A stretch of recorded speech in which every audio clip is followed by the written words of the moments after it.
Hello, everyone. This is Caitlin. And this is Lacey. And this is Women in the Trailer Industry.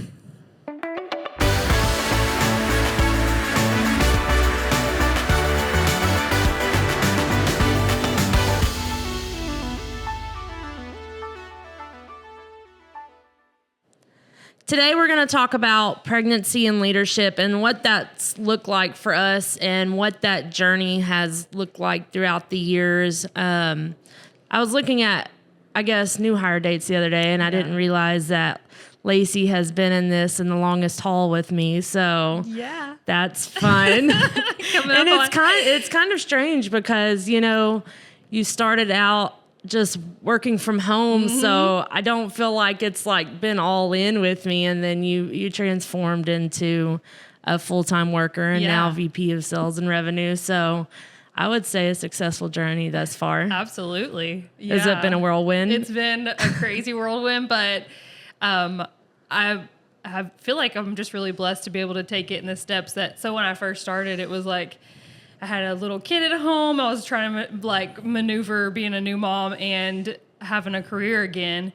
And I was just blessed to find TK because y'all allowed me to work from home and have that like transition as I could into like a, more full-time position. So it was really awesome. I don't even remember when you I guess you started a few days a week in the office and then it became full-time. And the few days that I came in, like every time I would come in, like you guys would be moved around because we were like, not at first, but when we started like remodeled, and it was like move into like whenever I would come in, I'd be in the office with you and Trevor, and then whenever then we moved out of there. And you just now officially have your own office. Well, and as of last year, well, and really like just a last full year of being here full time. So for sure. Yeah.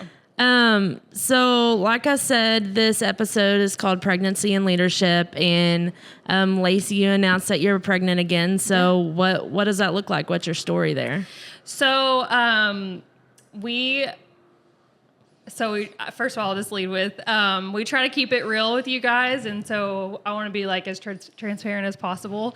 So I'm just gonna be talking about some, I don't know, maybe some touchy subjects, but I feel like it's important for women to be able to talk about this stuff and to be able to kind of navigate and lean on each other to be able to get through it. And how do you still be successful in that? So anyways, yes, I am due in November. We're having a little boy. So our whole reason for trying again is to have a little boy, and we're going to get that. So we're really excited about that.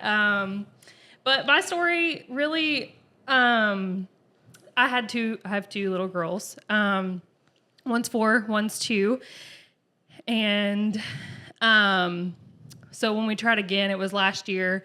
Around March, I had a miscarriage. And so that was really tough on us. And as it is with anybody, it's tough on people whenever that happens. And so we kind of just like laid off for a while. And we thought about it, prayed about it, and we decided we did want to try again. So we did. And successful, so God is good. But so we found out in March that I was pregnant. But at the same time, right before we found out I was pregnant, I interviewed for a promotion, which was VP of Sales and Revenue.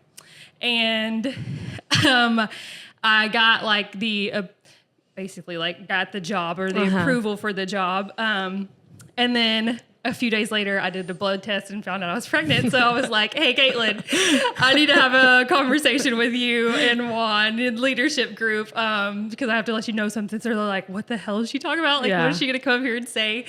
So when they got here, I was like, so sudden too. I'm like, I don't know what just happened. I know. It was like, y'all were like, you got the job. I'm like, great. 2 days later, I need to talk to you guys. Like, she got it and she's quitting. Okay.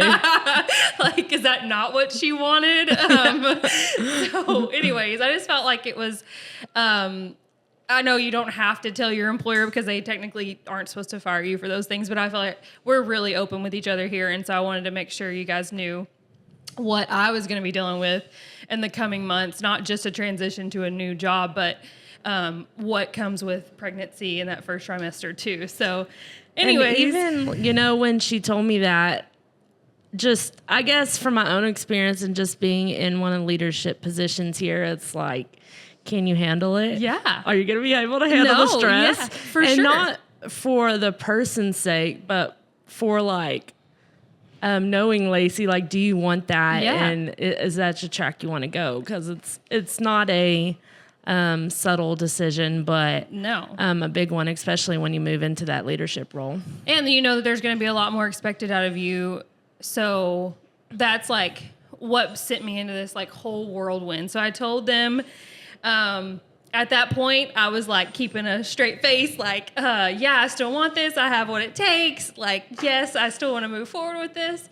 So Secretly, they were she's like, dying inside. yeah, no, seriously, no. And so that started this whole like week of just this internal war with myself, like where I would go home every night crying to Caleb, like, I wanted this, but now I'm pregnant and now I'm feeling like, you know, first trimester stuff. Yeah. Like you want to crawl in a hole. You don't feel good. You're nauseous. You're tired. You can't think straight.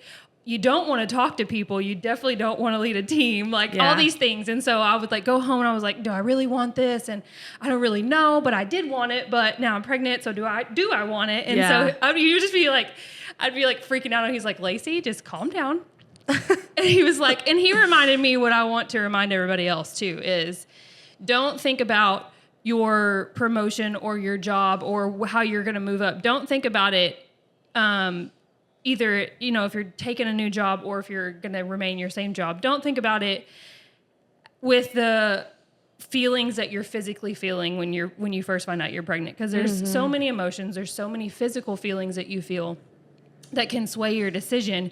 So he was like, think about it like you were the Lacey pre-pregnancy. So did you want this pre-pregnancy? Did you work for this? Did you prepare for this? And all these check boxes that I had to remind myself, like, oh yeah, like in a few months, I won't feel so tired. I won't feel like I need to be by myself. I won't feel like all these things are coming down on me and I'm not going to be able to perform, because the biggest thing is that you want to do good at your job and you want to contribute what you should be contributing. And that was, at that point, was taking on more than what I had originally. So I just had to think about that. Like when I was thinking about, okay, yes, this is what I want. I need to not let my physical being right now make this decision for me, because in a few months I'm going to be pissed at myself if I was like, no, to pass up that opportunity. Yeah, I don't really want this, or it's not the right time for me, because it was the right time, you know. And if you truly are focused and you truly are ready for the position, no matter what comes at you, pending your own personal health, obviously, you can get through it, you know? And so, I mean, I know you went through this. Maybe you were pregnant and went through, like, I mean, you've always been kind of like the main leader of this company from the beginning. So, like, I know when you were pregnant, like, what were your feelings towards that? Yeah, I mean, I remember specifically, and it's just kind of like you go down a spiral. I never had the physical aspect of it all, but it's like not only thinking about your present being, but like, okay, what's going to happen in 9 months? Yeah. Am I going to be able to lead a team? Am I going to be able to deal with all the things? You have 3 coming up. I couldn't even I mean, 2 fathom. two is not a lot different. Yeah, if someone told me today, I probably will show y'all being laid out on this table, like, as she said, crying. Yes. Yeah. And not that it's a bad thing, but it's like, you know, your plans you had set for yourself just kind of had a life alteration, just because, you know, you kind of have to be the keeper of all the things and the organizer of all the things and the daycare and the cost it's going to take. And so not only the physical aspect, but just the, I guess you would call it psychological aspect for me. Like, with my second, it was really like a mind boggling experience, because it all just blew my mind, because it just takes you off course. And then finally, after several months, you get it back together. But it's like, what could happen in those months? You know, for your job, you want to perform well. And, you know, is your job going to keep with you while you're trying to figure out all those emotions and all those things going on in your head? So we're in a fortunate place to be that they have. But it is hard. And, you know, we've even had other employees who couldn't get it together in the time frame that they needed. And so, you know, it comes back to, you know, you just can't let those opportunities pass. Yeah. And you have to take advantage of them. Yeah. So. And I think too, like, don't let the what ifs and the fear you can't grow from that, regardless if it's a pregnancy. What if it's something with your family? Whatever that is, you can't let that creep in. What if it's even your own personal doubt on your own ability? You can't let that hinder what you're going after and your main goal and your purpose. And I mean, people say this all the time. You can read it in books. Like, you don't grow unless you get a little bit out of your comfort zone, unless you get out of that bubble that you live in to grow and to learn and to know how to navigate new things that you get into. And so, I mean, I think just for me, it was just having to refocus, like, what do I truly want, regardless of how I feel right now? What do I truly want? Do I think I can perform well and navigate being a mom of 3? Obviously, I have a wonderful husband and father, so I have help. Some people don't. I mean, so it's a lot to think about, but yeah, I couldn't imagine being someone who didn't have that help. No, I don't even know. And then they don't even have a choice because you have to make a living. I mean, so kudos to all you single parents out there, but it's a lot to think about. And the honest truth is that if you want it, go for it. But if you don't, that's okay too. Like, you can take that step back. You can choose to do that. If it's that you choose at that point that you want to be a stay-at-home mom, if you can work that out with your family, or if it's that you just want to remain with less responsibilities to be able to navigate that moment in your life, and then from that point grow. So it's all on what you really decide on. Really, what you asked me, like, is this going to be something you can handle? Is this something that you, not even that you want as much as can you handle it? And so I think you have to really ask yourself that, like, and for me, it was an easy answer because I had already transitioned through the point of, just like you did, of like figuring out that first kid and work and navigating that. And then so I'd already like transitioned for my second kid, getting them in childcare and being able to be more like during business hours separated from them. And so that transition was already done for me. So it was an easy answer for me. Like, yes, this is what I want to do. And I feel fulfilled whenever I can come contribute and be successful in my own career. Some people feel just as fulfilled by staying at home and raising their children. That's beautiful too. It's all beautiful, but it's just whatever you personally want and your heart desires. Yeah. And I was going to say that makes a good point. You know, you even someone with a job, even I before in the whole motherhood journey is like, you know, is this what I'm working for? It's long nights and not really seeing the kids before their hour before bedtime, you know, what I want. And it's like going back to what's the life you're creating. I mean, there's a lot of jobs in the world. Yeah. If that's not the setup you want, then, you know, find another job, or like Lacey said, you can just work from home, and and that's your version of success. And I think they're all good, and they're all beneficial to you and what you want. Absolutely. So. Yeah. Yeah. So just to sum up I know I kind of rambled, but just to sum it up, like, know your main goal. And if you decide that goal has changed, that's okay. If you decide that it's not, then don't let your current feelings hinder still going after that, because after those first 4 months, you're right as rain for a while. And then at that point, you could think clear enough to think like, okay, I can handle this. Like, I'm not dying.